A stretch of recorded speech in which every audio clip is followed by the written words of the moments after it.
Safe solutions. நம்ம வந்து spiral binding மிஷினில் இப்போ வரைக்கும் கெண்ட் பிராண்டு கெண்ட் 777 பார்த்துருப்போம். அதுக்கப்புறம் பிஎஸ்பி பிராண்ட் பார்த்துருப்போம். இது வந்து நியூ பிராண்டு டிஜி இம்ப்ரெஷன் புதுசாக வந்திருக்கு. ஸோ அதோட ஒர்க்கிங் கண்டிஷன் எப்படி இருக்குன்னு சொல்லி பார்க்கலாம்.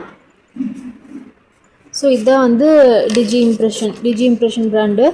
இதுலேயும் வந்து அதே ஸ்பெசிஃபிகேஷன் தான் உங்களுக்கு கொடுத்துருக்காங்க. எல்லாமே அதுதான், பிராண்ட் மட்டும் உங்களுக்கு வேறு. ஸோ இது வந்து யூசர் மேனுவல் இதுலேயே கொடுத்துருப்பாங்க. 40 பைண்டிங் ரிங் 40 இன்ச் வரைக்கும் நீங்கள் யூஸ் பண்ணிக்கலாம். அதுக்கப்புறம் எஃப்எஸ் சைஸு, அதாவது லீகல் சைஸ் வரைக்கும் பண்ணிக்கலாம். A3 பண்ண முடியாது. 14 ஷீட்ஸ் 80 GSM பேப்பராக இருந்ததுன்னா 14 ஷீட்ஸு. ஸோ யூசர் மேனுவல் இருக்குது, இது நீங்கள் பார்த்துக்கலாம். இதுலேயே வந்து உங்களுக்கு என்னென்ன சைஸு என்னென்ன ரிங் யூஸ் பண்ணலாங்கிறதும் கொடுத்துருப்பாங்க. ஸோ இது இப்போ ஒர்க் பண்ணி பார்க்கலாம்.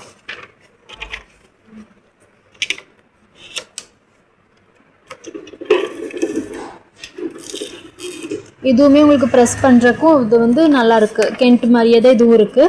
ஸோ இதோட ஹோல்ஸ் பாருங்கள். இது நாங்கள் ஆல்ரெடி பஞ்ச் பண்ணியிருக்கோம், அதனால இந்த கார்னர் அப்படி இருக்குது.